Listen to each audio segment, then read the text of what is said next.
dazina dazinkutelela kumunda vyose mkuyowoya nkukwanisya kwambula ine kutandaula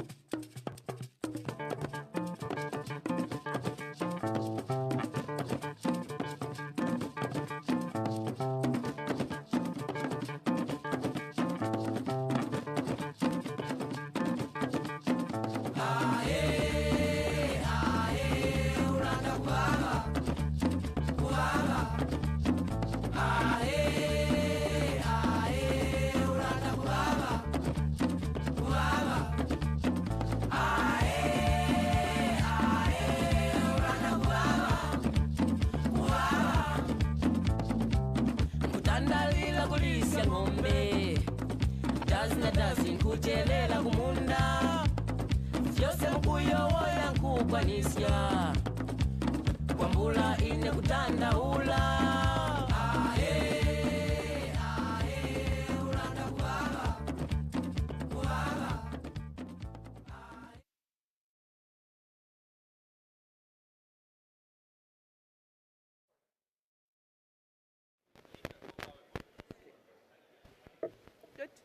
Let's get seated. Thank you so much.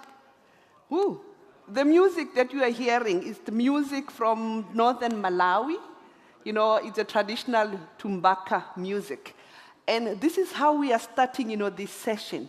We need the energy, And for all my speakers, when I invite you on stage, I want to feel that energy. I want to feel that energy if you come dancing, if you come, I just need to feel that energy. Ladies and gentlemen, it's 11 o'clock. We are starting, with this exciting session. So this is a session celebrating local innovations to support transitions to sustainable agri-food systems, Farmer Field Schools Innovation Award. My name is Ngwenya. I am wearing two hats from the Global Forum for Rural Advisory Services, but also a founder of a consulting company called Facilitation of Systemic Change. I will be your moderator for today. This is a very exciting session in the sense that we are not leaving anyone behind. We will be having some simultaneous translation, and there will also be translation in Arabic language, but also sign language, because we have to be inclusive in the session. I would like to welcome the participants that are joining online. Yes, you came to the right session. What is interesting with this session is that we are celebrating local innovations, and this is the first ever Global Farmer Field Schools Innovation Award. So you are part of setting the trends. This is the first ever. What is going to happen during the session? There are laureates that are going to receive awards, and we are so excited about it. But also we'll have panel discussions where we're talking about how these local innovations can be financed. And we want to see the future of the farmer field schools, and we're going to have a pick of that. Maybe just to start the session, I just want to see who is hearing about farmer field schools for the first time. If you are hearing about farmer field schools for the first time, just raise your hand. Okay. Okay. Who has heard about farmer field schools before, but you have not been part of it? You have heard about it, but you have never been part of it. Just raise your hands. Let me see. Okay. Who has been part of the farmer field schools before in one way or another? Okay, so those who have been part of the farmer field schools, there is a special clap that we use, during the farmer field schools. Do you know that clap? What is a special clap? Okay, again. Let's do it again. Okay, so The rest of the session, this is how we clap, For everybody that is coming on stage, we're going to use the Farmer Field Schools, clapping, right? We get it right. Okay, so on that hand, if you look on that side, you see some boxes, because it's a lot of, innovations that are going on in this room. I want to introduce you to our artist there, Srinivas Mangipudi. He is an artist, he is a researcher, he's a graphic facilitator, so he will be actually recording, what is happening in this session on those boxes. And time and again, we will go there and see what he's doing. And I'll put you on the spot, because later on, I would like to talk to you a little bit and then just give us, some ideas of, what you are doing there. So he will be really, producing an art piece, summarizing what is happening. And we're talking about innovations. So we have to innovate, we have to bring, different innovations. Yeah. This session is very important. And as I've indicated, it's really about, the first ever Global Farmer Field Schools Innovation Award. It's a session where we recognize and celebrate innovations that have emerged, through, the Farmer Field Schools, journey. But also, we are using this session to collect and scout, more innovations that, will be mapping forward. Okay. At this point in time, I'm going to call upon the chief scientist from FAO, Beth, Crawford, to really come and set the scene for us. Farmer Field School clap. Yes. So Beth is a chief scientist. When you look at, and thank you so much, Beth, we are meeting for the second time. When you look at her name tag, it says, Beth Crawford, AI. She's not an artificial intelligence. So that AI stands for ad interim. The stage is yours. Okay. Okay. As long as you can hear me. My ears are still ringing a little bit because I was also just in the plenary where we have the young children today for the World Food Day Junior Day, and they're a very enthusiastic group. So it's nice to have all the various events going on here this week in FAO, and I hope that all of you are enjoying it so far as well. And we're continuing to have exciting events. I'm really very happy to be with you here today at this exciting moment of recognition and celebration. We're gathered here today, as you know, to announce the laureates who have been selected from a remarkable pool of nearly 100 applicants from around the world. Their groundbreaking ideas will not only advance sustainable agri-food systems, but also inspire new waves of innovation. As you've heard, for over 30 years, farmer field schools themselves have been a key innovation spearheaded by FAO, transforming the way knowledge is shared and created locally by putting agricultural producers at the center of innovation processes. The farmer field schools have empowered millions of producers in over 90 countries through a hands-on, learning by doing approach, encouraging local solutions for local challenges. By fostering collaboration among producers, researchers, and practitioners, farmer field schools promote the continuous testing of ideas, driving innovation from the ground up. Today, we honor those who have embraced this spirit of innovation. The 3 laureates we recognize have not only leveraged the farmer field school model to improve livelihoods and sustainability, but have also pioneered new solutions in areas such as climate change adaptation, agroecology, and social inclusion. As we celebrate these remarkable achievements, let us remember that these awards symbolize much more than recognition. They represent the ripple effect that innovation creates, how one idea, nurtured in the right environment, can inspire others and drive real, tangible change across regions and communities. In a few moments, we will announce the 3 winners whose work exemplifies the transformative power of science, innovation, and community-based learning. Their contributions will not only shape the future of farming, but also encourage us all to continue pushing the boundaries on what's possible in our collective journey towards sustainable food systems. Thank you to all the participants, to the jury, and to every individual who's committed to this cause. Together, we are cultivating a future where innovation thrives for the benefit of all. Thank you very much. Thank you. Thank you so, so much. So the moment of truth is here. I'm sure you're waiting patiently to see who are those laureates. What I want you to do, I want you to listen attentively, because at the end of this session, I have gifts that I'm going to give, but I'm only going to give to the people who can respond to some of the questions that I will be asking. So you have to listen attentively for that. 3 laureates will be announced very soon.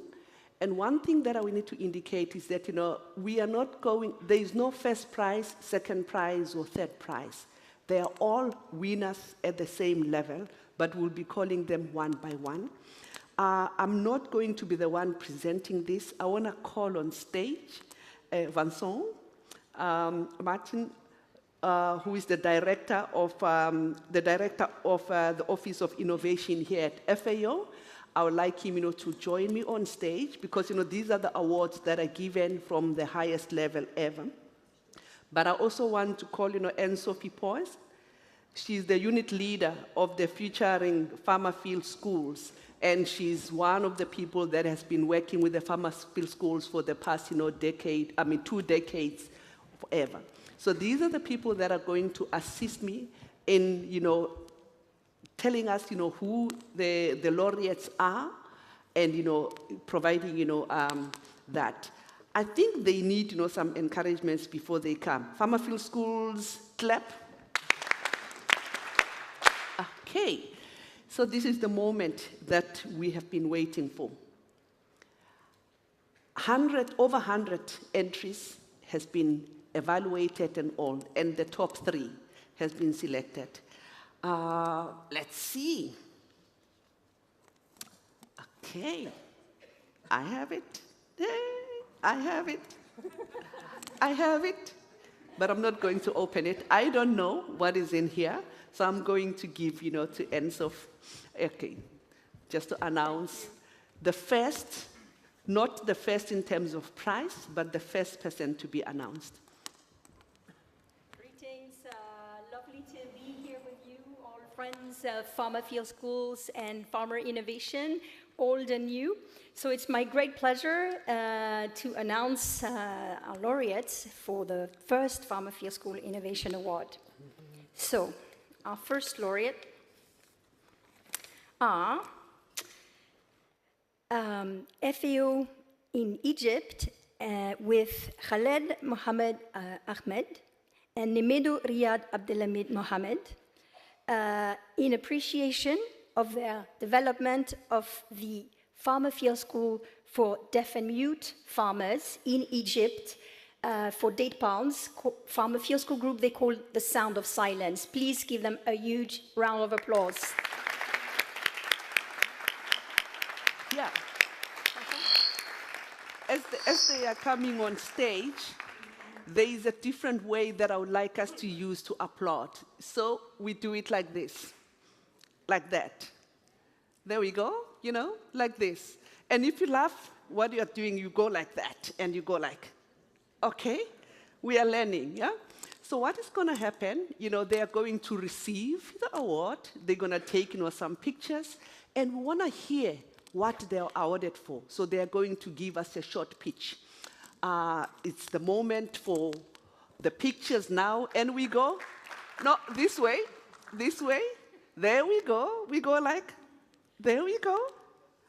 Some picture moments there we go. Aha, thank you. In the spirit of leaving no one behind, it's very inclusive, our innovations. Thank you so much. We're going to give them an opportunity. They can actually sit over there. We're going to give an opportunity to give us a bit, of a glimpse of what they are awarded for. A small pitch from that, Thank you so much. Over to you. Thank you very much.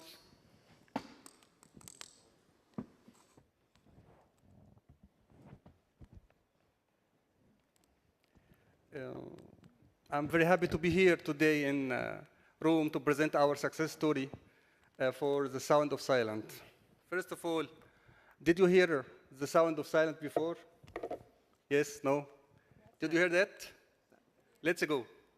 We can hear now the sound of silence in our presentation.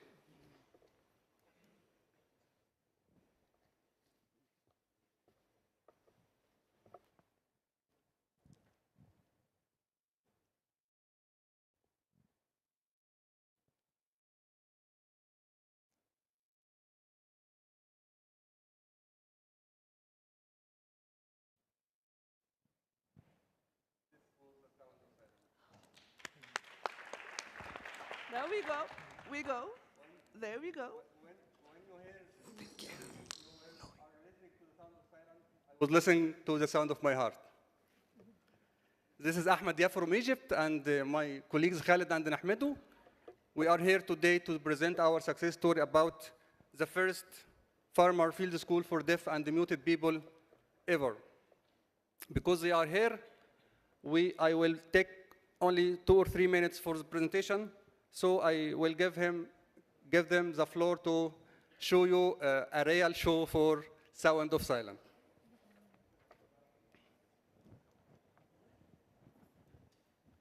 I will run on the presentation to leave them sometimes. Our problem is low involvement of deaf and mute people in agricultural interventions or in agricultural activities. Also, low involvement, low production of date palm sector in Egypt. So, our innovation is establishing a farmer field school for people with disabilities who face difficulties in listening and hearing. The wife have an important role in translation into sign language for her husband and the members of the farmer field school. She attends the sessions of farmer field school and make her intervention to translate the sign language from her husband and the members of farmer field school. So she fosters them to can interact and learning from each other. The story starts from a farmer, actually a mute farmer, who was sitting on the back. You see him in the behind of the door, and looking with passion to the presentation in the board when we doing our awareness campaign in the beginning of our project. This resulted in establishing the first farmer feed school for 18 members of muted people in the villages of the project locations.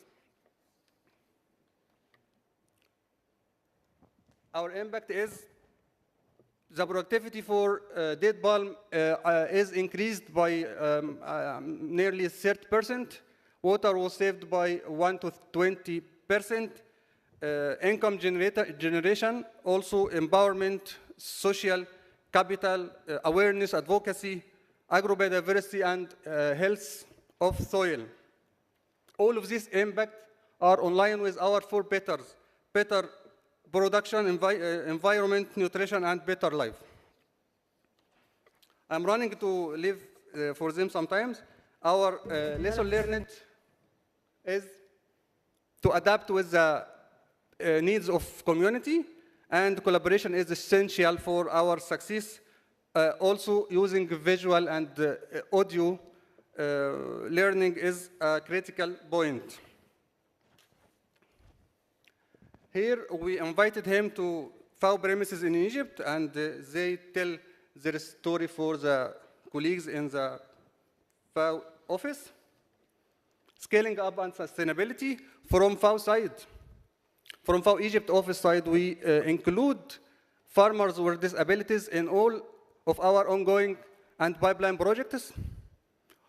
from government side, is Egyptian government takes steps to include farmers with disabilities in the activities of Ministry of Agriculture. From their side, I will let them to told you about their sustainability to adopt farmer feed school approach after we finish our project. From your side, you have also a responsibility to scaling up of farmer feed school, and FAO Egypt office are ready to provide any assistance needed for establishing farmer feed school to farmers with disabilities. This during RN Got Talent event the last month, they invited to come and present their innovation. Here, our communication expert announces that we won the award. Finally, the best sign ever, it's I love you from their side, which means I love you, the fact of leave no one behind. Thank you, shukran. So I will give them the floor to present some of their experiences in farmer feed school. I will ask Nahmedu in Arabic, and she will speak in Arabic and translate for you, so you can use the translation.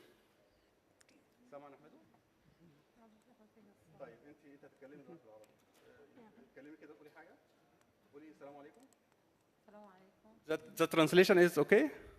Yeah. نحمده قولي لي اسالي خالد استفاد ازاي من المدرسه الحقليه بتاعه الصمود.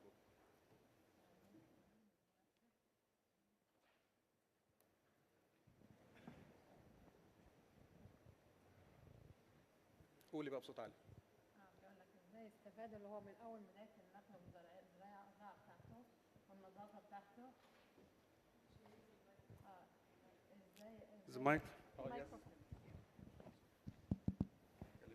ازاي ينظف النخله من اولها. بيبدا من اول ما يبدا في النخله ينظفها من فوق لتحت لحد ما تخلص النخله وتبقى نظيفه وياه. كان قبل كده مهمشين ما كانوش يعرفوا قبل كده حاجه، لكن زمان ما كانش يفهم حاجه، دلوقتي اتعلم كل حاجه بسبب منظمه الفاو. بقى يبيد السوسه، ما كانش يعرف يعني ايه نظافه النخله ويعني ايه يبيد السوسه بتاعتها. النخل ايوه ازاي يلقح النخل يزمط. شويه شويه لما البلح يكبر. كان زمان الثمره بتاعته قليله، دلوقتي الثمره بقت كتيره وزاد مع المنظمه. ساعه زماط النخل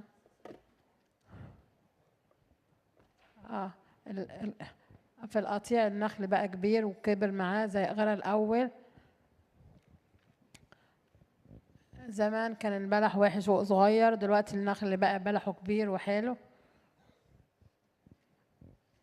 قسم البلح الى 3، تلت ليه وتلت للزرع والتلت التالت خلاه للعيال وللبيت.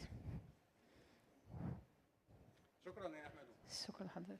طيب السؤال تاني ليكي، انت على المستوى الشخصي كنت اشتركتي معانا في بعض الانشطه الخاصه بالحرف وتصنيع الحاجات دي، تقول لنا في نص دقيقه. انا اتعلمت ازاي اعمل الزعف.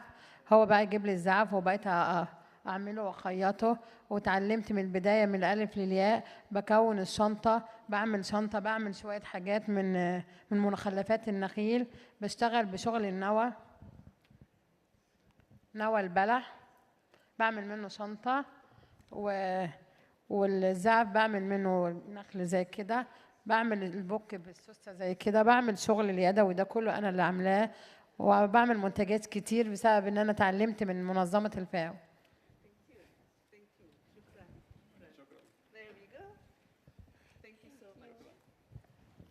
Thank you so much. Thank you so much. Yes. Thank you. Thank you so much. Yes. This is so exciting. And I told you that I have, some presents that we will be giving, because they donated, these things. So the people who are listening attentively might go away with, some of, the things that. So now I want to do the drumming for the next one. You do like, there we go. Do the drumming. Here we go. For the second one, we don't know who that is. Then I'm giving, to announce, the second laureate. Okay.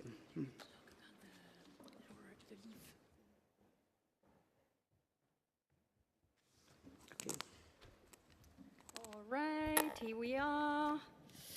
So, I am very happy to announce our next laureate is Development in Gardening in Uganda, in recognition of their work on farmer field schools with the indigenous Batwa community in Uganda, supporting them to revive, collect, and market the wild food species from their native forests. Big clap for Development Gardening and the Batwa community.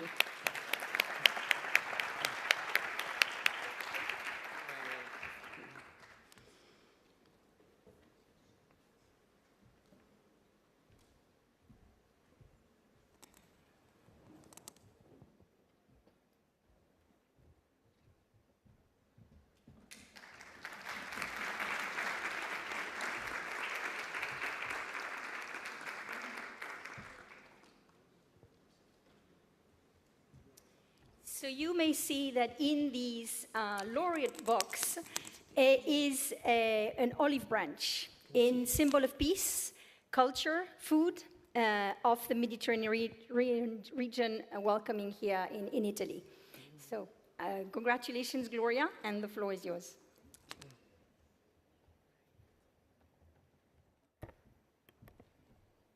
Yeah, thank you, everyone. My name is Gloria Mushave, and I'm the program manager for development and gardening, ODIG, in Uganda, and I'm excited to share with you all the Farmer Field School program that we have adapted for the Batwa in Uganda.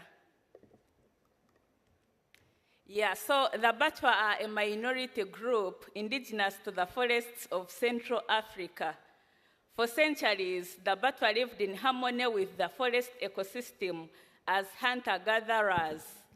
But due to conservation reasons, they were forcibly evicted from the forest in early 1990s, and they were not given any compensation. So from there, they were subject to intense discrimination and poverty. Their everyday order was waking up, move around begging for food, and would be given only food scraps to eat and take for their families. My family, where I was born and where I grew up from, we are just close neighbors to the Batwa. So I watched how people were not even willing to serve them the food scraps on the same plates that they use. So they would look for the old plates where they knew none of the family members would ever use, or even power the food just on grass, the food scraps. Yeah, but that's who they are. Yeah, so some organizations had tried to work with the Batwa, but not succeeded.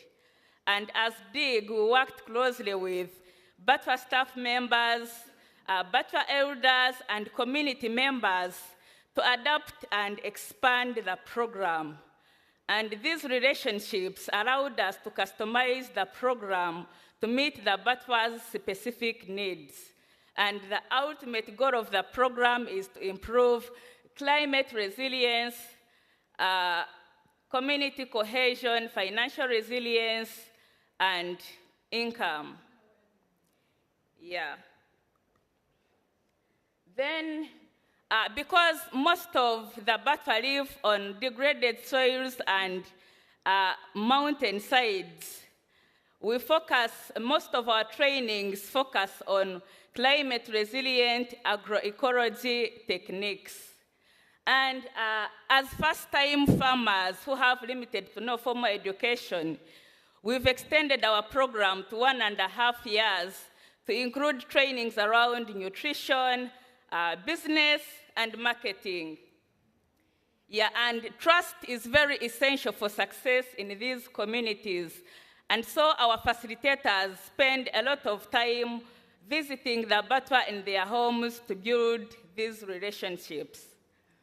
And led by the Batwa elders, we conducted forest walks to discover the different forest foods. And through the Farmer Field School program, we've been able to experiment most of these foods in their demonstration plots and home gardens. Most of these foods were just new to some of the Batwa, especially the youth, but we were excited to see the whole Batwa community interested in growing and enjoying these forest foods.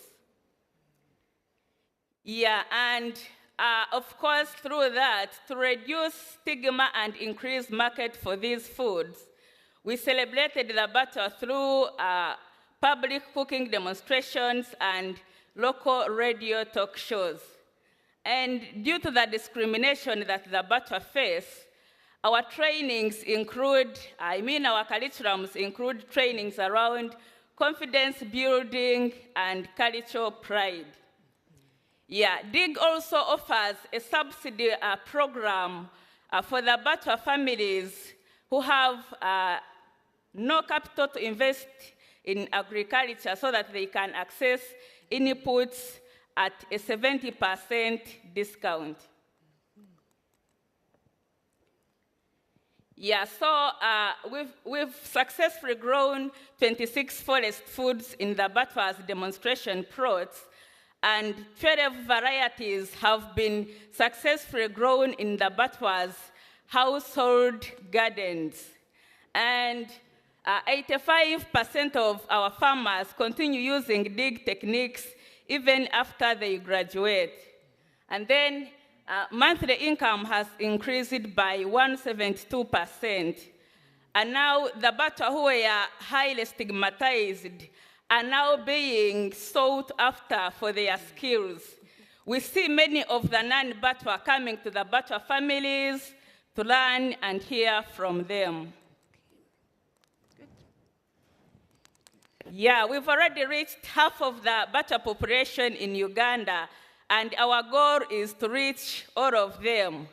And we know we will get there because our program is rooted in relationship building and is self-scaling. For every farmer we train, they also train 3 others in their community. And this is just one example of how DIG has adapted FAO's Farmer Field School for marginalized communities.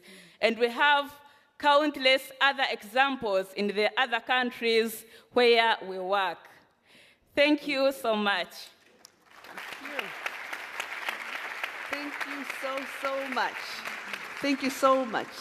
Last but not least, let's keep the drumming even harder. Okay, so let's see who is the last but not least. All right.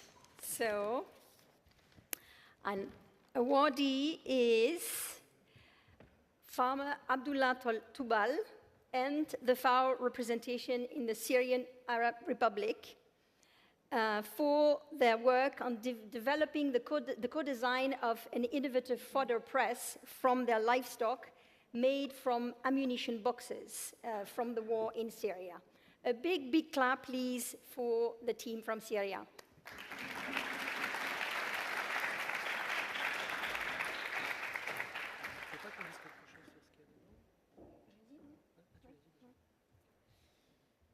So receiving the award is Alfredo Impilia, Chief Technical Advisor of FAO Syria, and Nayel El-Kawalit, Farmer Field School International Expert.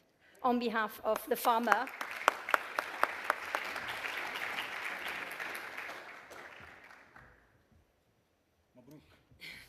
And unfortunately, Farmer Abdullah Tubal himself was meant to be here, the inventor of this fodder press for their livestock, but he was not able to leave the country due to the ongoing security situation in the region. So the FAO Syria team will be presenting his innovation and their joint innovation on behalf of both the farmer and FAO Syria, who supported it in the FFS. So floor is yours, Alfredo. Good, good. Yeah. Thank you, Anne-Sophie. Well, I have a small paper, not to forget a few words, but also have a tie. So don't say I'm not well dressed for the event. Yeah, I want to say just a few words.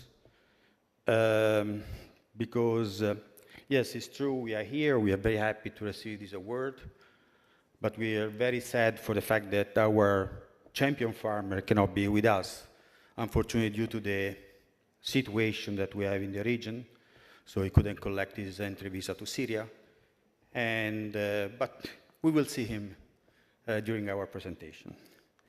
These prizes practically recognition to the perseverance of the FAO Syria team during this very difficult period, and I say the entire team, not only the Farm Field School team, as well as the resilience of our Syrian farmers.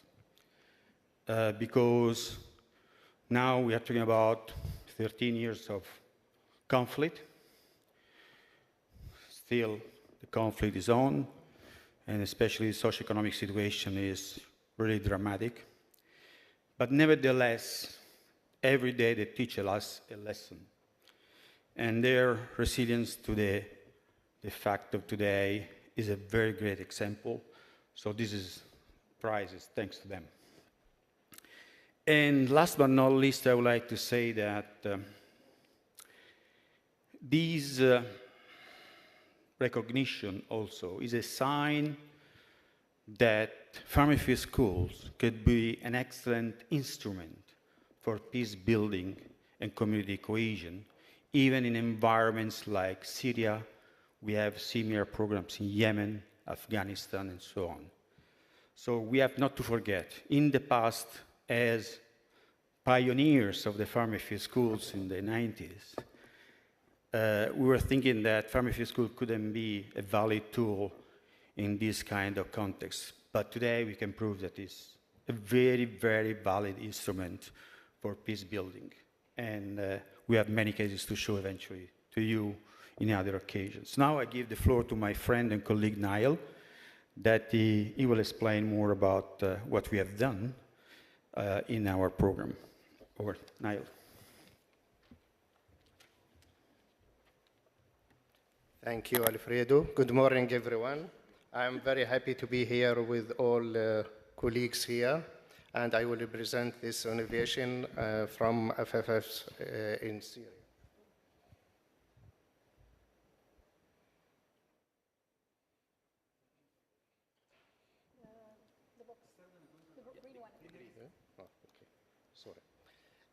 The innovation in FFS from Syria, it is about a hay compressor. Farmers in Syria, especially for livestock keepers, are faced limited availability of the fodder, and because of the economic crisis and the climate-induced shocks, which lead to high cost of animal feed. And this is, in this case, the intervention of the FAO of Syria came here to contribute to solve this problem through FFS. So we plan and established 390 FFS in 2023 and 2024. The innovation is about the hay compressor, which is done by a participatory process. Abdullah worked closely with other FFS participants and FAO team to gather feedback and refine the design of the hay compressor, ensuring to meet the practical needs of the community. Abdullah Tobal has his background as a carpenter, and he used his experience in this field to design this device. Material availability and problem solved. For the hay compressor, Abdullah recycled ammunition boxes present in his and neighboring field.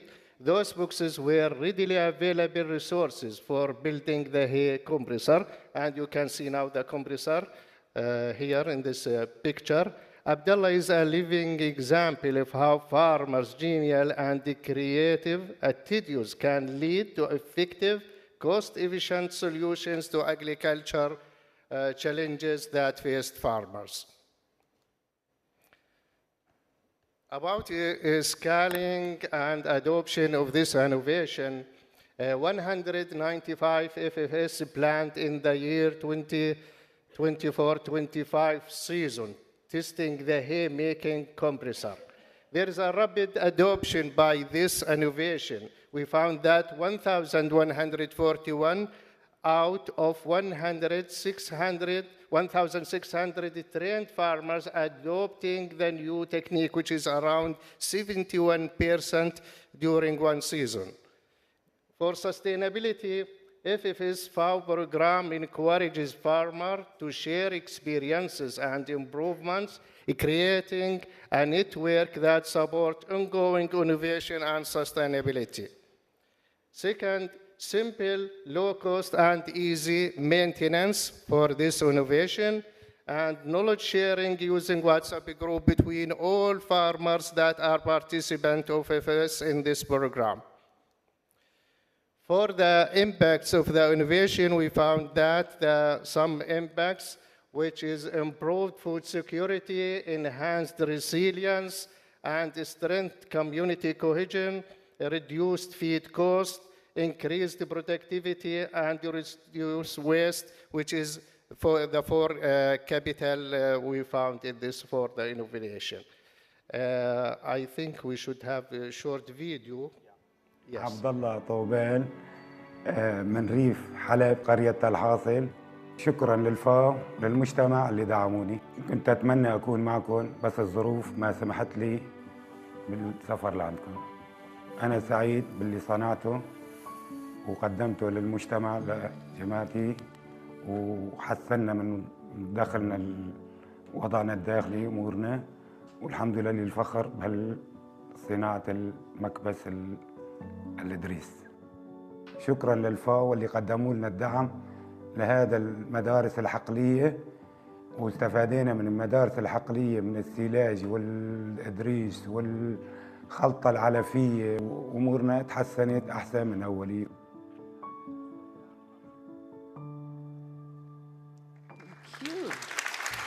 Well, solidarity, thank you, shukran. Thank you so much. I think they all deserve a big round of applause. Thank you. Okay. Yes. So we can, do you want them to come here? Okay. So all the recipients, please come back so that we can take a nice picture with, the chief scientist. Let's give them a Farmer Field School clap. Another one. Okay. As they are coming on stage, we'll be going to the next session. We'll be having, some reflections. So I want my panelists just to be on standby. I have 4 panelists that will be coming to join. The camera, let the camera come, so that, the laureates can actually take the picture with the chief scientist. In the world of technology, if there is no picture, it didn't happen. Yeah, if there is no picture, it didn't happen. Okay, good. Okay, so thank you so much. So in the meantime, no.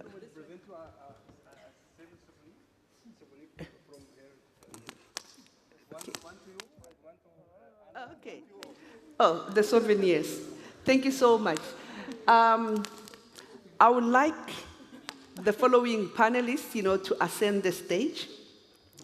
Stephen Sherwood, please, you come over. Anamika Day, please, come over. Nana, Please, Nana, come over. And Ambassador Martin, yes, Ambassador, please. So we are going into the next session. Thank you so, so much. We're going to have, 4 panelists coming. I would like to modify the program a little bit. We go to the next, panel because, Ambassador is leaving at 12. And he wanted, his deputy to step in. I said, no, we want to hear your voice. So I'm going to modify my panel so far so that, we have, Ambassador to speak, before we go. So what we are having in this panel, we're going to have 2 sets of panelists. We're going to have a bit of reflections on what has taken place already in terms of the laureate, but also we want to know how do we finance these, community-driven approaches, how do we finance that? So I'm going to twist a little bit. You'll bear with me because I want to tap, the voice of, the ambassador there. On that, far left, we have, Ambassador Martin Selma. He serves as an ambassador for the European Union here in Rome, really representing in the Rome-based, agencies. I've got 3 questions for you, and I'm going to ask them, and I would like you to respond, very quick before you leave. We are talking about these, community-based, or community-driven innovations, and sometimes financing these becomes a challenge. My question, how does the European Commission promote agricultural research and community-driven innovations for sustainable food and agriculture transition? So that is my first question. The second question, do you have any concrete, examples, that you can share around the work of the European Union on how they finance, such, community-driven innovations? Lastly, I know you have, a photogenic, memory. You'll remember all these questions. And lastly, how does the European Union work together with international partners, including, low, medium-income countries? Thank you, moderator, also for giving me the floor. Ambassadors are not important today. Our laureates are important today. And let me again say how impressed I was by the 3 winners. Congratulations to all of you also on behalf of the European Union. I think Syria, Uganda, and Egypt, 3 very innovative projects. And I must also say to the Office for Innovation of FAO, my great compliments. I think the Farmer Field School initiative is the first one. When I started to look into FAO about 25 years ago in my life, I heard about it. It's so concrete and so practical. I'm really deeply in love with it, and my compliments that it continues. So to you, Vincent, and Anne-Sophie, thank you for what you're doing there. Thank you also for the very broad approach you are taking on innovation. I think that very matches with the European Union's agenda. Of course, there's technological innovation, there's industrial innovation, but there's also organizational innovation, social innovation, environmental innovation, and we saw it in the 3 projects today, how important that is. And if I may say to our friends from Egypt who presented their project, the reason why I have to go is we have today a G7 meeting here in Italy. It's the first time that we have a G7 meeting on disability. And I have the European Union's minister, we call them Commissioner for Disability, in town. And the first thing I will do to tell her, it's Commissioner Dalli, about your amazing project and about the work of FAO that he has done to support you. But to go back to your questions very quickly, moderator, I think how can we finance this and what can the European Union do? I would see, first of all, 2 things how we can finance. One is we do this with our huge development budget, the official development assistance. We are the largest donor official development assistance in the world, the European Union and our 27 member states. And it's interesting that at the moment, the person who is in charge of development and international partnerships at European Union level is a teacher. It's Jutta Urpilainen from Finland. She's a teacher, and she insisted that when she took over the portfolio 5 years ago, that we increase the funding for everything that is related to training, to education, to skills, and to schools from 7 to 13%. So out of a huge budget, 7 to 13% go into everything that has to do with training, skills, and education. And of course, your initiative and everything what I heard today would fall very squarely under that. So I think let's continue our discussion. She will be thrilled when I tell her about the 3 projects and the many other ideas. The second thing, we have a huge research and innovation budget. It's 1/3 of the European Union's budget. And of this, every year we spend 340 million on agri-innovation and research. And I see here also a very strong connection with what you're doing here in this field. And perhaps a concrete example, what we are financing in the European Union are so-called living labs. Living labs bring together in kind of public-private research partnerships farmers, researchers, entrepreneurs, and experts to develop new innovative forms of doing agriculture, doing agroecological soil management, for example. This is what we do inside the European Union. And we do this also outside the European Union. You may have heard about the Canals project. This is something, also going to your third question, that we work together with the African Union. Like we have the European Union in Europe, we have the African Union in Africa.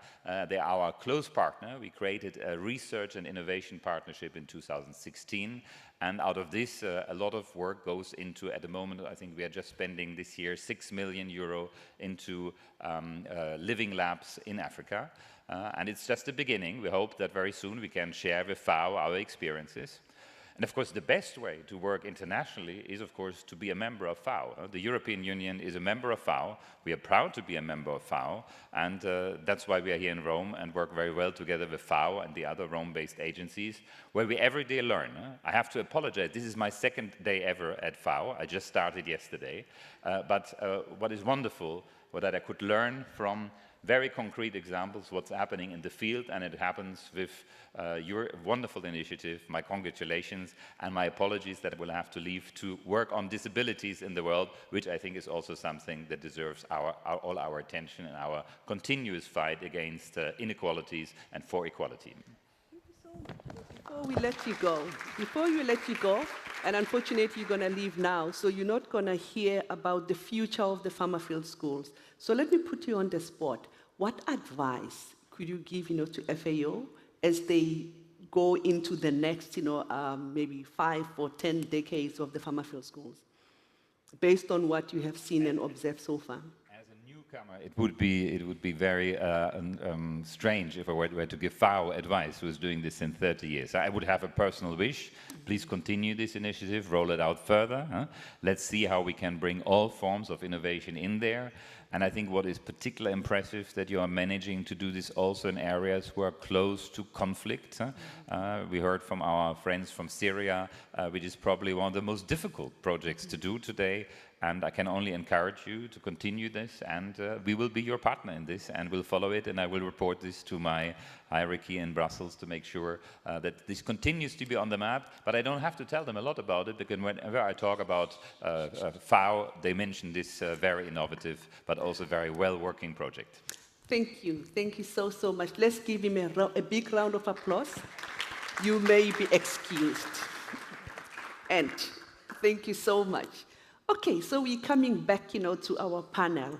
So we have, 2 sets of panels.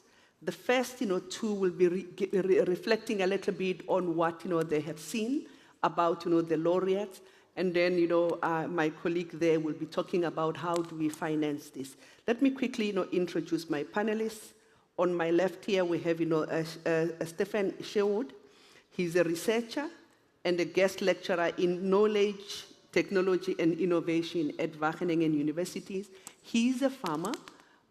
He owns, a family farm, and he has done a lot of work, in the space. On the other hand, we have the lady there is Anamika Dey. She's hailing all the way from India. She's a pioneer in grassroots, innovations with over 15 years of experience. She has been a CEO in, some organizations in there.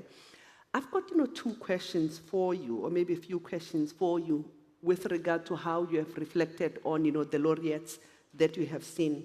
What stood out for you when the laureates were presenting, and what makes it unique? Let me start, with Anamika. Thank you for your question. When we were working on this and we were seeing not only the 3 winners, but all those who made to the list, they were wonderful. First thing is diversity and decentralized innovation. Nobody is telling them what to innovate. The community tells, so this is my problem, let us work towards it and let us innovate. The co-creation is at the crux. So these things actually stands out, where now when we are talking about innovation and how community should be on the front, the farmer field schools have been doing it for ever since, you know. They were born because farmers decided to experiment. They experimented and they see merit in it. And that is also the work that we have been focusing on. See, I don't see that formal sector innovations are not necessary or they are at odds to community-led innovations. No, they are not. They are very much complementary. Finally, what we want is people to have solutions. Sometimes the solutions may not be optimal, you know, because these people are working under a lot of constraint. So it is not optimal, but it is better than being absent, right? But we also need solutions which are very optimal, but they might not be like sometimes affordable. The state has to come, we have to subsidize. So why can't we have the best of both worlds? We should not be forced to choose one when we can have a portfolio of innovations. Thank you. Stephen, I know we might be looking at the same thing, but you know, we see different things. What stood out for you? So I was thinking more about the delicate issues that each of them addressed, right? And I mean, we're in this era of the Anthropocene, right? Where human-sourced degradation is a major problem. And the issue of inclusion, you know, we had forest dwellers and the delicate issue with the Batwa, bringing them into society without destroying their culture. And I think this is something that's very difficult. And then you have uniquely abled people, the people with hearing challenges and the mute populations, and how to create space for them to become part and to address their problems on their own terms. And the third one, of course, is war, right? And rural people and finding an opportunity for them to utilize, you know, war chests and arm chests or ammunition chests and turn them in, you know, something that is arguably creating a problem and turn it into maybe a solution. So part of it was that, is sort of questions of inclusion, challenges of democracy, because I do think that's a problem. I know a lot of people here are probably from rural families, and the marginalization of rural people has always been an issue. And the violence that we address in rural communities is very unique. In Latin America, it's often related to drugs and other issues. So how to create these spaces, and field schools are uniquely capable of that, to help us get focused on very practical issues, create these spaces, empower people to find solutions. So that's kind of what I picked up on. Okay, so I know you're talking about inclusion and all that, but you know, how do you think, you know, such community-driven innovations, especially that are emerging from the farmer field schools, can actually help, you know, tackle, you know, some of the global challenges like climate change, you know, food insecurity, rural poverty, and, you know, biodiversity, really moving from the social aspect of it, but really looking at, you know, how do they, you know, address, you know, some of, you know, that, you know, global challenges that we're dealing with. Let me give it to you, Anamika. Yes, thank you again.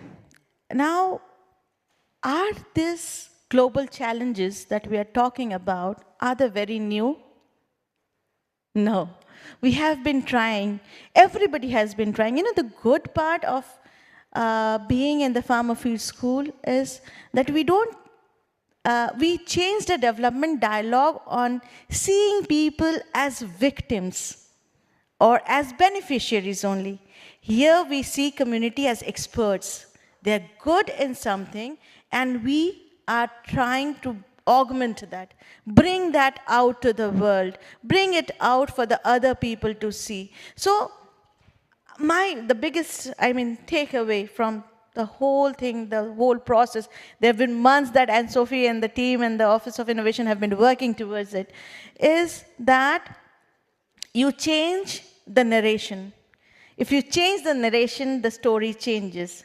somebody who was seen as poor, deprived, not so good, and and now suddenly you're valuing the mind behind them, their culture, and this culture of innovation, the culture of experimentation. And this is not new.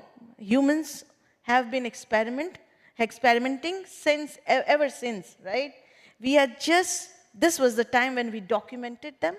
We put them into some systems so that we better understand how this is happening. And as somebody said, that it is not only the knowledge, but the process of creation of knowledge is also important. And this is what we learned with the whole exercise. Not only this, but I've been involved in a couple of other exercises also where I saw the team, how they, it's not only putting the farmers at the center or the innovators at the centers, but at the front, where we follow. We say, okay, you know something better than me, and let me try to understand that. So this mutual, and that's why if you see the group, there's a lot of mutual trust, because we value each other's contribution towards this. Okay. Stephen, maybe just a slight, twisted, question. We have heard when they were talking about, farmer field schools in 90 countries and all that. How do you see this, impressive, approach and model scaling out beyond, the 90 countries as a model that is really sparking innovation amongst farmers, especially at grassroots level? How would you see that, scaling out, beyond the 90 countries? Thank you. And I've been working with field schools since I was a teenager, so it's been over almost 35 years. What the concern I have about field schools is not so much the growth as it is the quality. I mean, if you believe in sort of complexity theory, and small, sort of shining, inspiring examples can drive huge change. And as I visit field schools, I've been working with the Office of Innovation here, visiting field schools in Latin America over the last 6 months, and there's huge variability in quality. And so my argument is the best way to scale up is to invest in the quality of what we call the ecological literacy, the farmer-led experimentation. And we need scientific backstopping, right? Right now, the field schools are trying to drive a transition from degenerative to regenerative agriculture, shifting smallholder farms from sources to sinks of carbon, these sorts of questions. And they're capable of that, but we need to demonstrate it to convince people. So for me, it's a question of improving quality and communicating that. I'm not so worried about the number as I am the effects and effects that they generate in the process. Maybe just as a follow-up question there, how do you see as a role of international organizations, government, private sectors, the role that they can actually play in boosting such community-driven innovations and the scaling of the quality of farmer field schools? Yeah. That's a delicate question. I know you'll have a perspective from a financial issue, which is key. My concern, I work a lot with Wageningen University, which drives science. You studied there. We met there many years ago. The concern I have was scientific, the heavy hand of science. And also, most of the science that we're generating, at least at Wageningen, is not the right kind of science that we need to drive a transition towards regeneration, to be honest with you. It's emerging on the margins. And field schools are pushing a new type of science. It reminds me in the 1980s when we were trying to show that pesticide-free and fertilization-free agriculture is not just possible, it exists. And publicly demonstrating that, and then the impact that had, where agroecology went from a bad word to a good word and an inspiration. Now, so I think it has to be carefully managed. And I think that's a huge role for the FAO to sort of intermediate those relationships, because often we say in field schools the only thing worse than not having government support is too much government support, right? So it's a balance, and how do you mediate that is a huge challenge. I don't have simple answers, but it needs to be farmer-led and farmer-driven. Okay, so Ainana has been quietly waiting there patiently. Let me bring you into the conversation. So Nana Prempa, he's coming all the way from Ghana. He's actually a high-growth serial entrepreneur whatever that means, you know, with over decade experience in fintech, agri-tech, and technology, all the combination that, you know, young people want to come into agriculture for. And currently he's leading, you know, or he's spearheading what is called, you know, the Grow For Me. But, you know, we want to hear about what this Grow For Me is all about. Maybe just give us a glimpse of, you know, what, you know, this Grow For Me is all about before we come to, you know, some of the questions that I have for you. Absolutely. Hello. Absolutely. First, let me thank God and thank FFS for getting me here. It was a tough journey. But to your question, Grow For Me is a concept, a platform that started because a couple of friends decided to travel from Accra to Nigeria, 481 kilometers on bamboo bicycles. And as we did the journey, we saw vast amounts of land, but very small farms, 3 to 5 acres, and it didn't make sense to us. So we had a thesis that if we could provide more inputs to farmers, they could scale. And where could you easily raise capital? By building a crowdfunding platform. And that's where the story of Grow For Me started. So we built a crowdfunding platform to raise capital to support farmers to scale. Okay, so I know somebody traveling and all that, but I just want to know what actually inspired you to actually create, you know, this kind of, you know, platform which finances, you know, I mean, I know you are financing local producers, you know, aggregators and all that. And how does it work? Great. Okay, so to go into much more details, financing is what you need to scale all the unique ideas you talked about. Banks do not experiment with their money. They want proven business models. So what we do at Grow For Me was to first work with governments, particularly the Security and Exchange Commission, to create a regulatory framework within which we could raise money from the crowd. By the way, Ghana was the first to launch the first crowdfunding regulations to govern that. And within that framework, you can now raise money across the world into unique ideas and could scale them. And the way we do that on Grow For Me is by putting the ideas into what we call SPVs, special purpose vehicles, and raising in excesses of $1 million plus to fund these innovations. And financiers are ready to share in the risk of scaling these innovations. But as we continue to support farmers, we realized that one of the biggest problems was access to market. So we had to now build a new platform called the Micro Aggregator Platform so that after they have scaled their products, they can now have access to market and sell and get paid instantly. So in depth, that is what Grow For Me's technology is: financing, access to market, and ready market for farmers with instant payments. Okay, so talk to somebody like me, like a BBT. You know, my children tell us, you know, we are BBT when we don't understand, you know, this technology and all that. There might be some BBTs also, you know, born before technology in the room. I just wanted to explain a little bit because we talk about, you know, crowdfunding, platform and all that. You know, just for a layman person, what exactly do you do, you know, with a platform? Who does it connect and how does it work, you know, just to a BBT like me? Let's say you wake up in the morning, you've heard about this wonderful dates palm that could do so many things, and you wish you could invest about $1,000 to scale up the production and see the impact that you just saw. From our platform, we can literally create a campaign for them, place it on our platform, and from your phone, you could see what the impact of your investment is, plus what the potential returns will be for you. So you have impact and returns, and you can then invest in that. Once you invest, the funds are used to provide inputs for them to scale up, or for farmers who have already produced a ready market to sell their products. The sales of these products brings a return, and that's what we pay back financiers for. So it's a totally unique way of raising capital for agriculture. But mind you, it has to be done within a regulatory framework. And that's what we spent a lot of time building, because you just can't start raising capital. But I think the exciting thing about what we've done, and to your question, is that for the very first time, you can see really, as an individual investor or an institutional investor, what your money is doing. On the farmer side, for the first time, they can tell what the cost of their capital is and what the returns they will make if they sell their products to a technology-based, you know, ready market.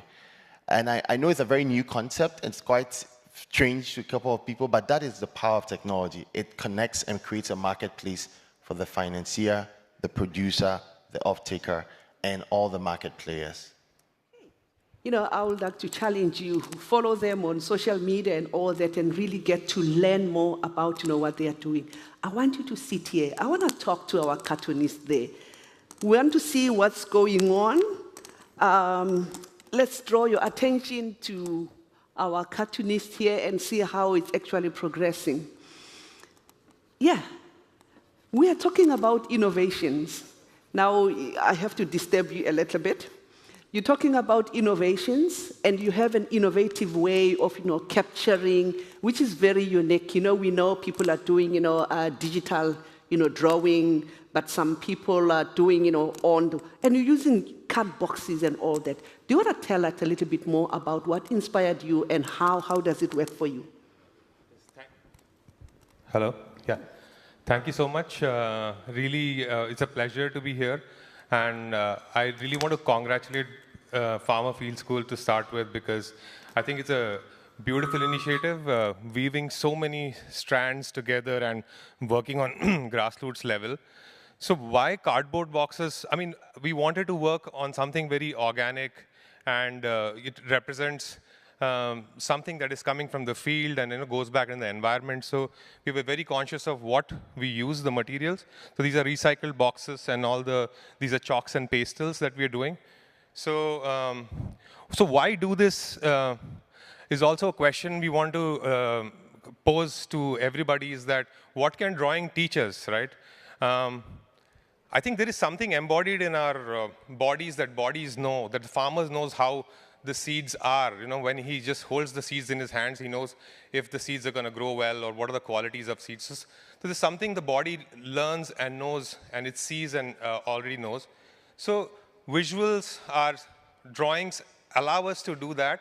There's something inside our bodies that respond to these visuals, and even if languages were built to actually communicate, but it left a lot of things behind in terms of visuals and things like that. So something that a body sees and understands is what the drawing facilitates here. So here what we're doing today is drawing a diversity tree. So it's diversity plus tree. So that was the concept we thought about, is that a lot of these strands are weaving together to form one tree. So this is the message that we are thinking of from in terms of drawing, and how do we take it, and what the message it is for everybody to see through it. Thank you. Let's give him a big, big round of applause. Thank you so much. Now, just to close the session, in less than 30 seconds each, what will be your closing remarks, as I would like to escort you to leave the stage. Yep. Just in less than 30 seconds, what would you say, your last shot? So for me, what's key about field schools is generating energy, right? It has to unlock energy. It doesn't begin with participation, it ends. And for me, I always speak about the hallmark of a field school is creativity. If I don't see something new in a field school, then I know something's wrong. Okay. Thank you. What is your parting shot? Maybe 3 words. Yes, 3 words: experiment, innovate, and replicate. Thank you. Nana? Farmer Field School innovations can be scaled. And I believe that working with crowdfunding platforms across the continent is a very effective way to scale these innovations. And I look forward to doing that across Africa and other partners. Thank you. Thank you so much. Let's give them a Farmer Field School clap. Yeah. Thank you so much. Yes, I think you can leave the stage. The future of Farmer Field Schools, where to from now? I would like Vincent to actually come and share with us where do we go from now, and I think he needs some encouragement as well as he come on stage. Thank you.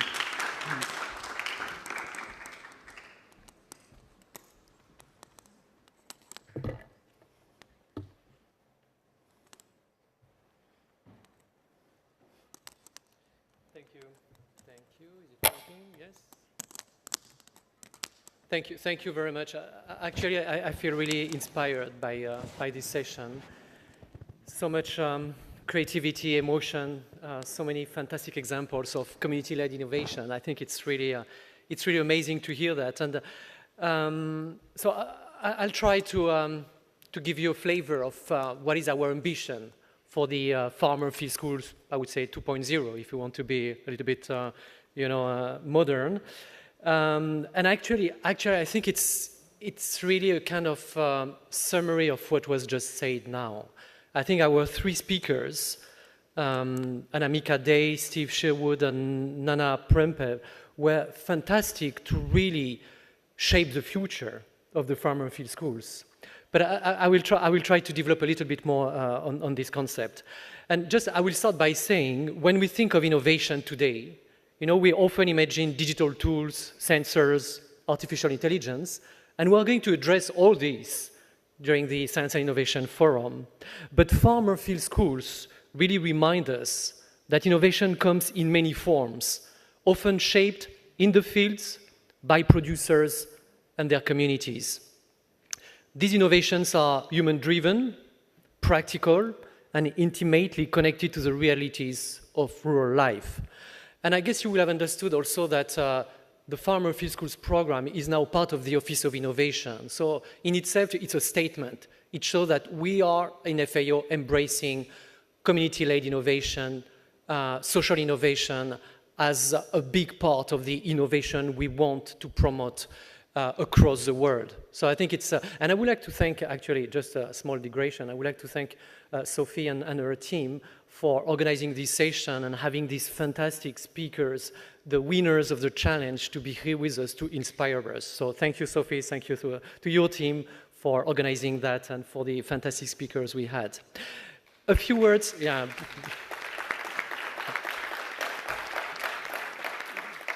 And also for embracing innovation from all these dimensions, because it's not just bringing the farmer field schools in the Office of Innovation for the sake of bringing it. It's really to embrace innovation, to really reimagine what can farmer field schools provide for the rest of the world in the spirit of agri-food system transformation.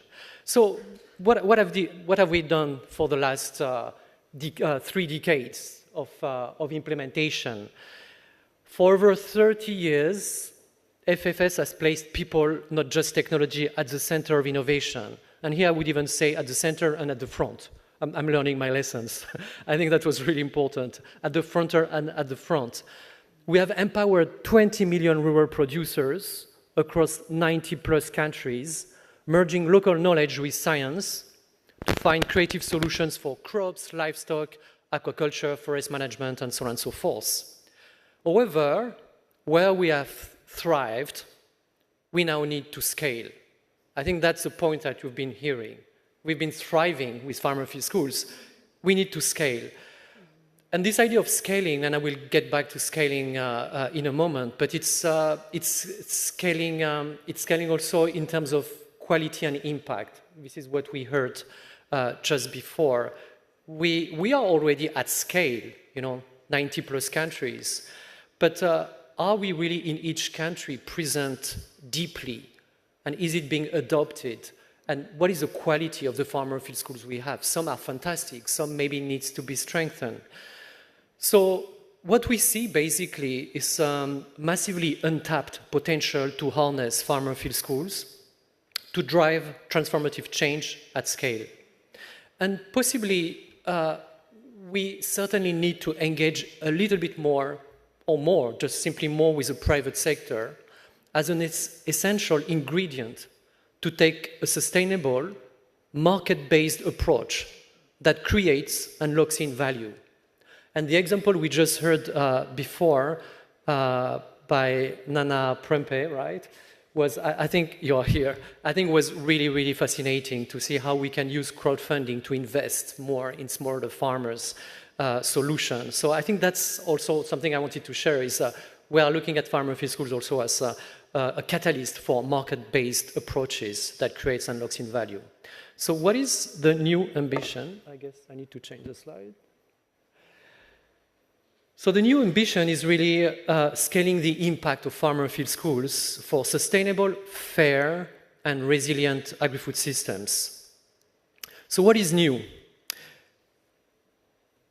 FFS will expand from focusing essentially on producers. So that was the origin of farmer field schools, working on production.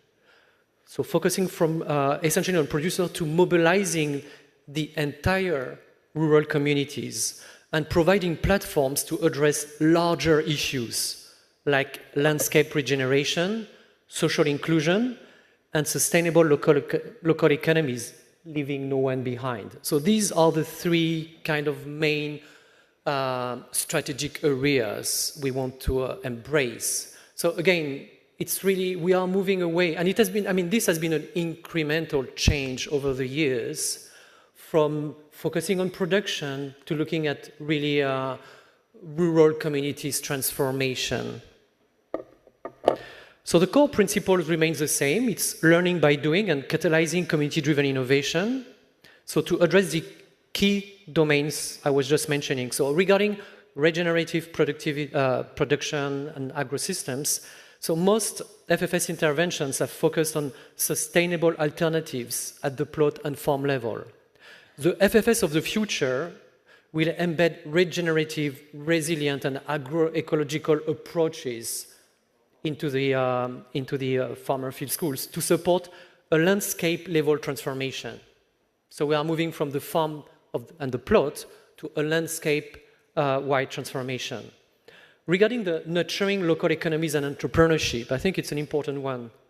The farmer field schools of the future will blend production innovation with business and life skills. And this is what we heard just before. To develop rural entrepreneurship, to connect farmers to markets, and revitalize sustainable and inclusive local economies. And third, gender and social norms. Here, that's also something which is really dear to our heart, and because we think it's super important. We want to move from gender-sensitive approaches to embracing gender transformative approaches, youth leadership and social inclusion. So this means going beyond the advancement of participating individuals to helping shift roles and norms in rural communities, to have an equal participation in decision-making, access to services and assets, and leadership in agri-food system to leave no one behind. So, how are we going to do that? And I think it was mentioned, and I'm trying to capture what was said before. So our goal isn't just to scale farmer field schools, but to scale its impact. Because if we scale farmer field schools which are not well facilitated or connected to territories and markets, they don't have a stronger impact, and we are missing completely the point. So we'll focus on three strategies: scaling out, scaling up, and scaling deep. So scaling out.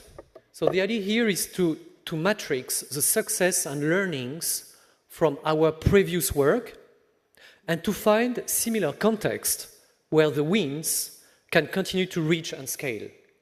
We will expand farmer field schools to more geographies, including the one post-conflict Syria, and we heard of perfect examples in Syria showing that it works in these places. And with the aim to reach 50 million rural dwellers by 2040. So we have an ambitious goal, but we have a goal, and we'll have metrics to measure it.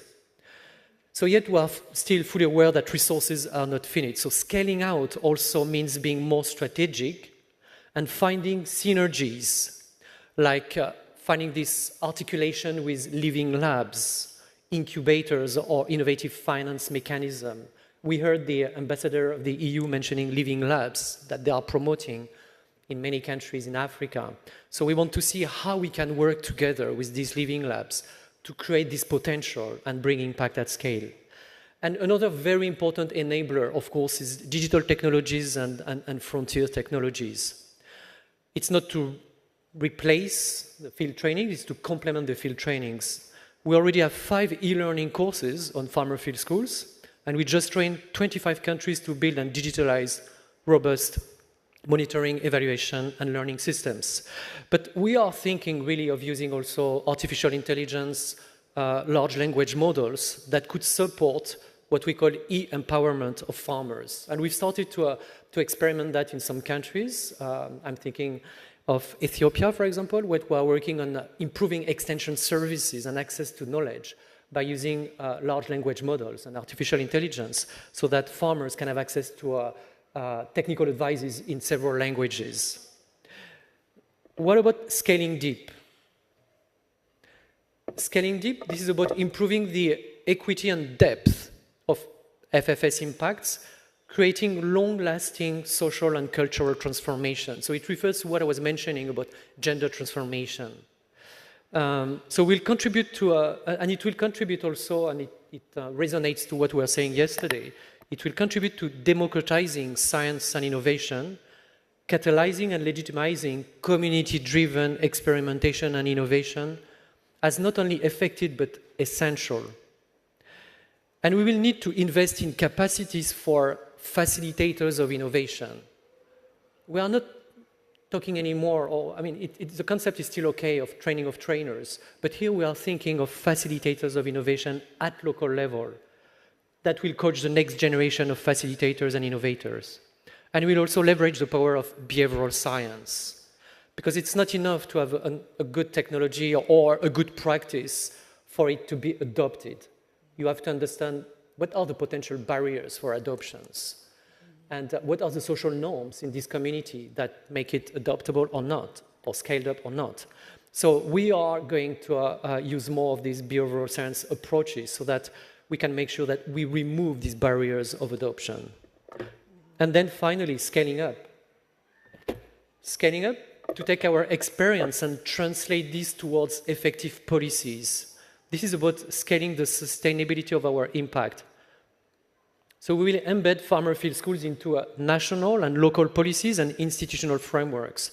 We all understand that just, I mean, if it's not part of strategy, national strategy, and if it's not embedded into any kind of policies, scaling up is just impossible. So the importance of connecting the work that has been done on farmer field schools at the policy level, at the national level, is extremely important. And the Global Farmer Field Schools platform will become a coordination and service hub for the global development community, complemented with regional networks of excellence. So these three scaling strategies are mutually reinforcing. For example, scaling out to greater numbers, we need to scale up through enabling policies and better governance of agriculture innovation systems. So to close, I would say that the power behind Farmer Field Schools is our farmer-led approach. We now want to bring the DNA, this DNA at scale. This is a very ambitious vision, but we feel it's totally within our reach. So I just would like again to thank you for your attention. I hope you enjoy this new ambition, this Farmer Field Schools 2.0 that we've been thinking of since Farmer Field Schools has joined the Office of Innovation. Of course, this process of improving Farmer Field Schools, revisiting it, started much before that the team joined the Office of Innovation, but we are now formalizing it. And we believe that by doing so, we will take very seriously the concept of social innovation, community-led innovation. And I must say also that that's the first time in the Science and Innovation Forum, World Food Forum, that we put such an emphasis on community-led innovations. And we have 2 sessions on this specific topic. So maybe one last point is this is not carved in stone. So if you have any comments to improve this new vision, please reach out to us, and then we will integrate your comments and ideas so that we can officially launch it in a few weeks or months. Thank you so much. Thank you. Thank you so much. Thank you so much. We have 4 minutes. 4 minutes to close our session. And hula, I promised that I will be giving some people some things. So maybe let me just ask a few questions before we go in the next 3 minutes. How long ago was Farmer Field Schools established? How old is farmer field schools? I don't want the laureates here. No, I need somebody somewhere there. 35. 35? 30? 35. 35, 30. Which is the correct one? 30, 35. 35. Whoops. Sorry, you got that. Okay, so let's see. How many countries are actually, implementing farmer field schools? Huh? 90. No, 90. I want to hear also from this side. Over 90 plus. Sorry, I have to give it, May you please give it to her? Okay. What is the key message, your take-home message that you pick from this session? You didn't learn anything? Your take-home message? Scaling out, scaling deep. There we go. I also want to hear from that end. Scaling out. Ma'am. Over. There we go. Yours. You. Yeah. Oh, you received. Okay, I give to someone else. Okay. What else? This one. This one will go to who? Back there. Thank you so much. You can actually come and get. Unfortunately, we don't have much time to ask questions and all that. This is what we have time for. And I want to go and look at, the boxes. It's almost, the trees, the diversity tree. It actually has grown and things like that. And thank you so much for joining the session. This is what we have time for. And let's look forward, to the future of, farmer field schools. Thank you so much, and thank you for joining. We have some more here. Okay. Thank you.